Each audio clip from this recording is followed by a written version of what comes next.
Hey guys, it's Elliott Booth and this is the Tattoo Removal Australia show. Say goodbye to the myths, confusions and misconceptions of the tattoo removal industry and say hello to real information, real clients and real results. Welcome to the TRA show with myself and my beautiful co-host Rita Da Silva, where we take you beyond the trend.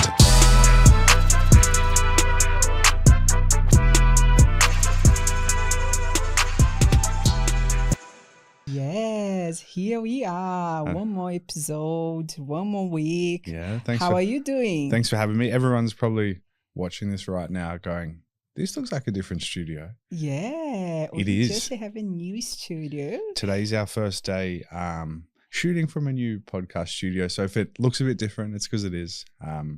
But we're pretty excited to be here. Yeah, very excited. Yeah.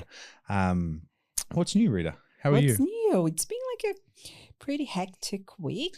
It's hot. Yeah, it's hot, and I just had like this crazy thing that happened with me. My two Instagram pages were hacked. Oh, yes. And my personal and my business one. Then I've been taking, like I took 5 years, last 5 years working on it and building with clients and with videos and like educational So content. it was Sunday, wasn't it? Yeah, it was last we arrived to the Sunday. gym. Rita was telling me that she's found this lady or somebody to do content. And I said, oh, you should pull up the, show me what sort of like the reels, the quality of the reels.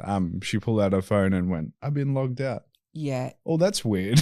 It ruined our gym session. We had to go home. Yes. And Killed the vibe. yeah, I freaked out, like the sensation of being violated, someone like invade your space and taking your like personal details, changing everything because they changed my mail, they changed the passwords. And it was your two. It was your my personal one and the business one. Yeah, So, both. Yeah. It was, and like they have been posting. We're not rich. They're then I've Bitcoin been mining. making $20,000 a week. It's not true. We wouldn't be sitting here doing a podcast Doing if we were rich crypto, from Bitcoin. So don't click any links. That's probably something we should say. Yeah. If something's too good to be true, it definitely is. And from my business one, they send you like a message asking to link or to just click on the link to send you to Internet vault. rule 101, don't click links. Yeah. Unless they're my Google review links, then click them. Yeah, that's not a fun position to be in. No, not fun. So for everyone that's listening to us, if you guys haven't set up your two-factor authentication, which I just found out that it's a basic rule. I just found out too. So the silver lining for Rita going through this is now that my shit is solid. But you have your accounts verified, which is a little bit different. So when you have your accounts verified, apparently it's not that easy to do. So standard, pay more, get better service. Exactly. It shouldn't be like that. But I've just been shocking, like how Instagram like doesn't give you any backup. Like you put so much investment, you do like sponsor ads, you do so much like in that platform, and they don't reply to any mails. They don't give you any support except to the help center. It's like Rita got frustrated with not hearing back from Meta, no action at all. So in some true vigilante justice, she went down this path of basically, don't ask me how she found this person, but it was a hacker in Turkey, and they can get the Instagram stuff back, but it's thousands of dollars, which we just decided to not do. They charging 15 not to mention it's paying Bitcoin. The whole thing's a bit sus. Yeah, 1,500 in American dollars, which would be equivalent to 2,000, nearly 2,500 here. So it turns out hacking, whether it's original hacking or hacking back hacked accounts, that's an industry. Yeah. I think it's a huge scam. Maybe you're in the wrong industry. They're just getting the accounts, and it's probably his friend that took it. I know, because it was he was like, he gave me 100% sure then he could get my account back. 100% sure. Just send money to this Bitcoin address. Did you actually got my account hacked? Like, sounded like, he knew exactly the steps how to get back. But anyways. But yeah, on that note, nobody interact with Rita's accounts. Yeah. Have you started, set up your new one? I've started a new one. I have not posted anything, pretty much just using a new account. So it looks like a scam as well. Yeah. Asking for my clients and friends and family to report to the other two accounts. Yeah. So that's pretty much what. Yeah, but I just let it go and start from zero again. And as Elliott said, move on. Well, yeah, it's been like, it's been what, a week and a half now since it happened. So it's kind of like, we either. I know. Yeah. Leave it in the past. Unfortunate as it is. But the one lucky thing for Rita is a lot of her clients are in person. So I just had to drill home the fact that your actual income's not going to change. It's just it's letting go of all the hard work, which is hard, and what represents your effort for all these years. But in saying that, I was sharing with my clients and they go, Rita, I went to Instagram page to see if I would go for or like not. validation. You know what I mean? Like as a validation of your work. But that's just repost. That's the beautiful thing. You have all the content, just repost it. Yeah. I know if I was in that situation, I wouldn't be this calm. So well done. Yeah. But good job not paying to get it back, if you even get it back. But keep the money. That can pay for like 3 more months of content creators. Exactly. Yeah, absolutely. Yeah. So that's the lesson, guys. Never click any link or anything. Yeah. How I started to realize, because obviously like not over analyzing, but analyzing everything, how these hackers work. They leverage your personal relationships and like the trust people have in you. So it's pretty invasive. One of Rita's friends was actually getting, like, they were having a conversation with her about like catching up. So like appearing really genuine, and leveraging the trust people have for you, to make them do things. It's rude. Yeah. It's pretty, But in saying that, if anyone knows you that well, we haven't got rich from Bitcoin mining. I know. Yeah. So how's your week? Tell me. It's been good. The clinic's so busy, which is great. It's it's what I wanted, but it's just so funny. I think I remember a few episodes ago, I was saying I'm measuring, my steps forward with new clinics each week, new clients each week. Sorry. I think there's like 15 or 16 new people next week starting, not to mention the repeats. So in a year, I don't know what I'll do, but I'll figure out that problem when I get there. It's a great problem to have, isn't it? Yeah. Honestly, the power of social media and also the trust I think the podcast delivers is awesome. I'm also in chats, like I always talk about franchising things. The guy's chatting to me about an opportunity somewhere, which is really cool, very daunting. And I get imposter syndrome. I'm like, obviously I have the knowledge and it's like valuable to somebody that wants to be in the industry, and they can, because it's franchising my brand, they get all my IP. So imagine opening your doors with all of my removal photos, like all my marketing. You're 10 years ahead of your competitors. So there's a real advantage to doing that, but there is still like imposter syndrome. Yeah. Like I know he can't fail, but it's like, oh wow, I actually did this. It's kind of cool. I can believe like the sense of achievement that you have out of it, of so much effort for the last years that you have been sitting on the computer at 8 p.m. Absolutely. What else? I changed, any of my clients watching this, you would know, or you will know very soon. I used to have 2 days before you'd get a text reminder about your appointment. This morning I actually changed that to a week before. The whole nature, people book ahead, which is great, but people often have to move, which is fine. That's part of it. But 2 days wasn't allowing me enough time. It's so busy now. I mean, there's not a Saturday appointment for about 8-9 weeks now. I think end of March. So when people get notified, reminded about their appointment 2 days before they move, I'm not quite having enough time to fill it.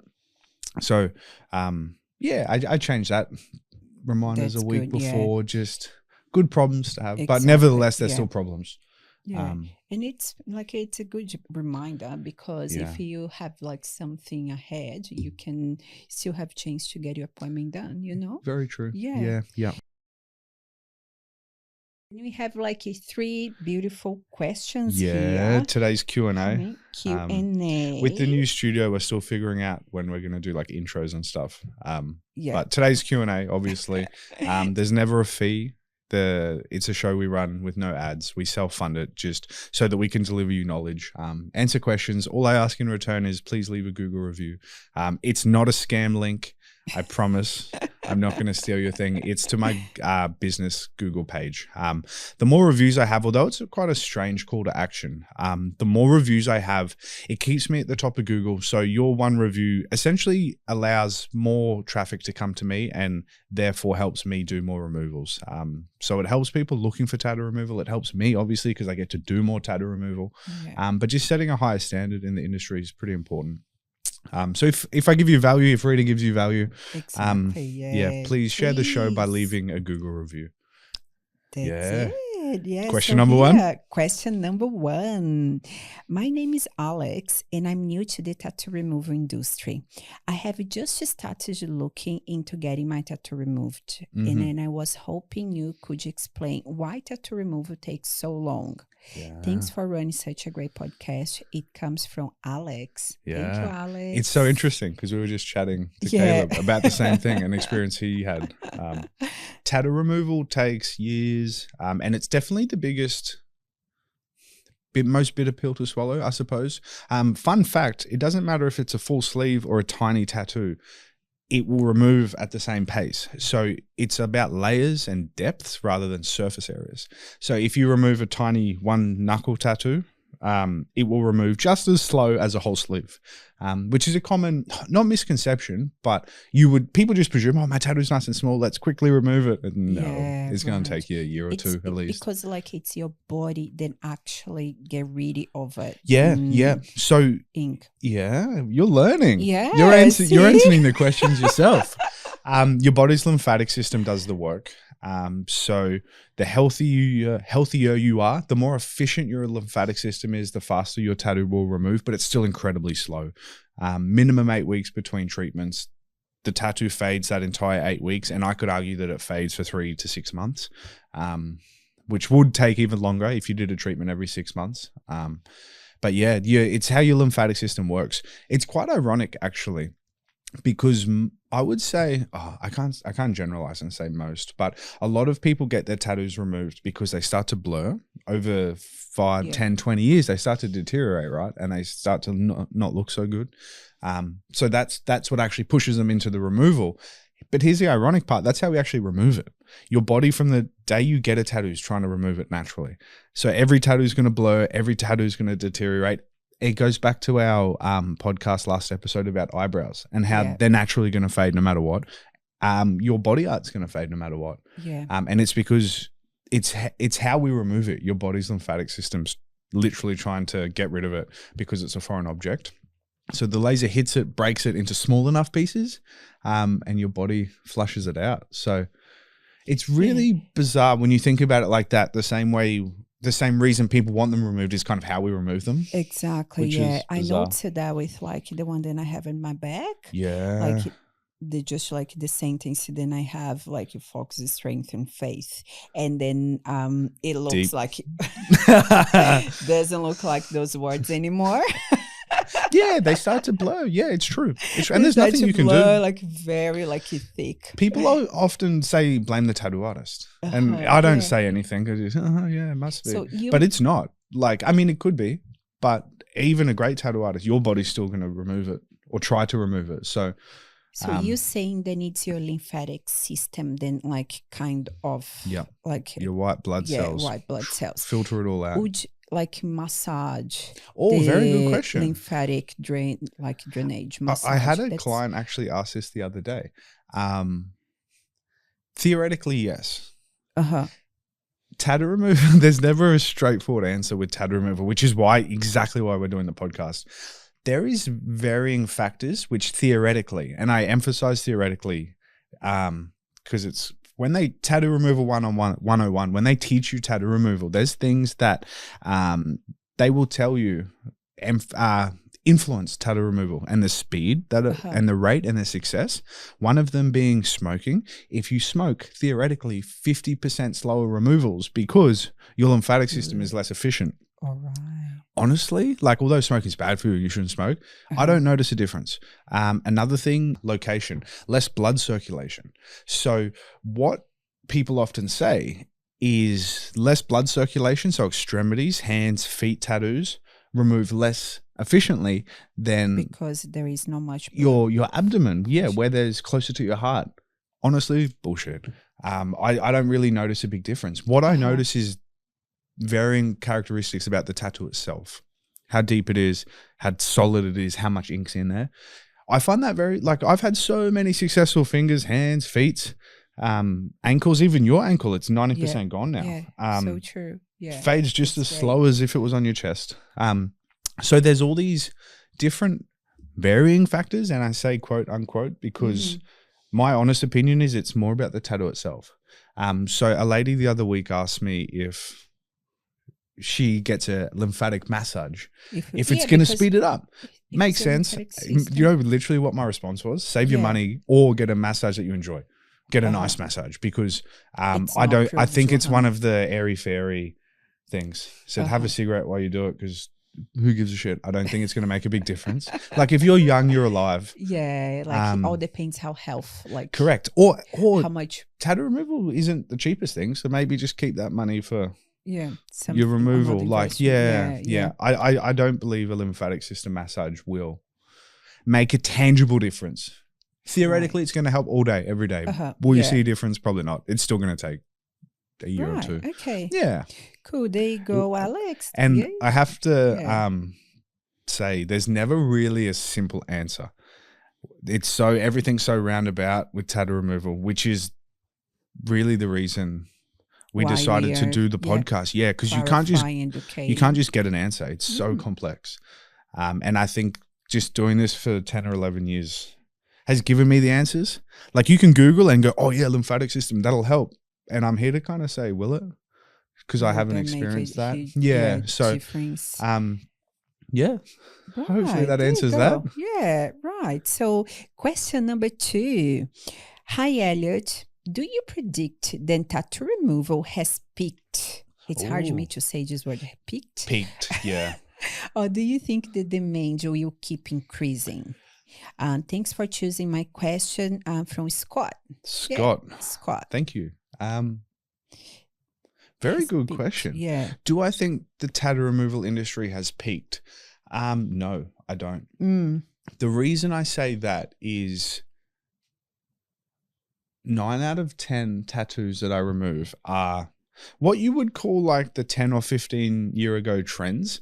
By that I mean little wrist tattoos, lower back tattoos, tramp stamps, hip tattoos, even like yours, the hip. Yeah.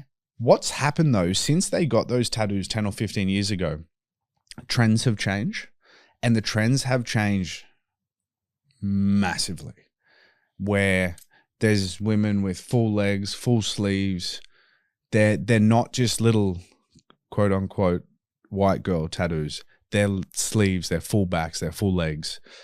So although I believe tattoo removal is going to keep going, the reason I say it hasn't peaked is because I think the scale is going to get bigger.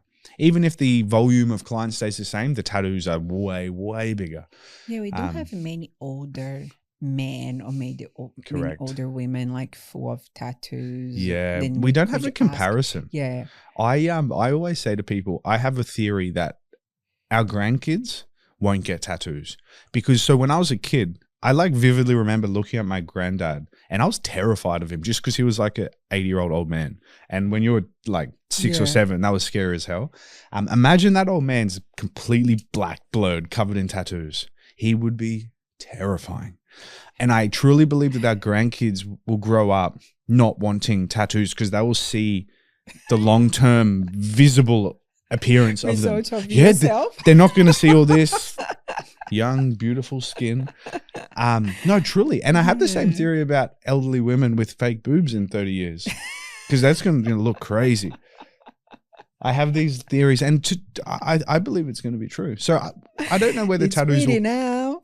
I don't know whether tattoos will completely go away, but very soon within our lifetime, towards the end of our lifetime, people are going to have the 80, 90-year-old representation of what it's going to look like. And I truly believe that will change people's opinions. Yeah. So I don't think tattoo removal's peaked. I think it's only ramping up. Yeah. And I think it's just the tip of the iceberg. I don't actually know if youngins are getting tattoos like they used to. I was getting tattooed with a fake ID when I was 16. I vividly remember it. Really? Yeah, it was all I could do. So all through my 20s, obviously. And why did you start having your tattoos? Girls loved them. No, honestly, I don't know. Since becoming of age, like through my late 20s, realizing I had ADHD, undiagnosed ADHD, there became a level of awareness that you have like a lack of consequences or a lack of caring about consequences. And I just thought I was a lunatic. Not a lunatic in a bad way, but like, I never cared. You know, like lose my license. It's all right. I'll drive anyway. Putting yourself into risk situations. Yeah, like tattoos. And not seeing the results, the consequences of it. Yeah, really interesting. So I feel like that probably heavily leans into not really caring about down the track. Mm-hmm. And not to make that sound silly, but like generally, like I don't care. So yeah, that definitely wouldn't help getting tattooed. You're not thinking long term at all. Yeah, I don't really know. Yeah. I had this conversation with a really cool client of mine called Cole, and I actually saw Cole a couple of days ago, and I said to him, we'll get you on the show because he's a really cool guy. And he's from New Zealand originally. And he was like, why do you guys get tattoos? And I was like, oh shit, that's a really good question. I don't know why we do it, because his are all, you know, like traditional. I don't know if that's the right word, but they're all part of his culture. And when I started thinking, why do we get tattoos? I was like, I don't have a good answer for that. I don't know. Like, I'm covered in Japanese. It's not my culture. You should get a tattoo artist here to ask you those questions. Yeah, like, true. Why do they have like the mostly? But it's just like some trend that came about, because it's not cultural. Like he can't understand it. He's like, I don't actually like why. Like, we know why we get them, but like, really, why does Australians get tattoos? And it doesn't. It's bizarre, but I don't know. Yeah, it's like somebody started and then it just exploded. Yeah, it's way bigger here than actually in Brazil, for instance. Like, we see tattoo more as like an art kind of thing, which Brazil, like if you see someone full of tattoos, it's more like how do I say, like you see as like not as less of a citizen. Yeah. Have I explained the story on this podcast about my chest tattoo? No. All right. So. We're going to go deep here. Yeah. Talking about culturally different cultures and tattoos. So in Australia, we just get them. You know, my Australian ignorant brain was exploded once in Brazil. I've been to Brazil twice. The second time was with Rita and her family. And I actually, Rita's cousin's husband is a detective. Yeah. And he's a really cool guy, but like he's a hard guy as well. Yeah. Like he sees some things. Yeah. And we were at the Churrasco barbecue, doing Brazilian barbecue by the pool. And he asked Rita, because obviously the language barrier, he goes, why the hell does Elliott have a clown tattooed on his chest? And just, if I rewind, when I was 18, I literally picked out of a Chicano book these tattoos. They meant nothing to me. They just look cool. Lack of consequences. Let's do it. Turns out in Brazil, if you have a clown with a gun, it is a stamp of you telling the world that you kill police, that you're a cop killer. Yeah. So I was walking around Brazil shirtless. No. We're going to beaches and places, and he's like with this huge tattoo, and I go, oh my like a favela tattoo that says I kill cops. Like, try me. Wow. And I said, baby, that doesn't look good. I had no idea. Like truly no idea. And like my ignorant Australian brain had no idea that tattoos have different meanings in different countries. And clearly I'm picking a tattoo out of like a Chicano style, which is like a South American style. Yeah. Yeah, I should have known. And like we are going to Japan, and like we just found out that you have to be covering your tattoos. All my Amazon turtlenecks arrived. And I mean, Japanese people aren't going to care, but like, I feel a bit uncomfortable being covered in Japanese tattoos. Yeah. They'll be like, what does that mean? I don't know. Konnichiwa. You should have better elaborated for like. Yeah, I'll come up with something. Come up with something. Because how do I say I don't understand? So there's different tattoos mean different things in different parts of the world. And I imagine I'm not the only Australian that's fallen in that trap. Exactly, Yeah. So there you go. You have a long answer. Yeah, very. What was the question? Has tattoo peaked? Yeah. Nah. I don't. Not at all. I'm a walking example. Like it's not just a small wrist tattoo. Now it's like, oh man, like I have one leg that's not tattooed and that's it. And I don't really know why. The full body. Yeah. There you go. Very crazy. Yes. All right. Here we go. Question number 3. I'm a new follower, and I want to know if you have removed any tattoos from yourself, Elliott.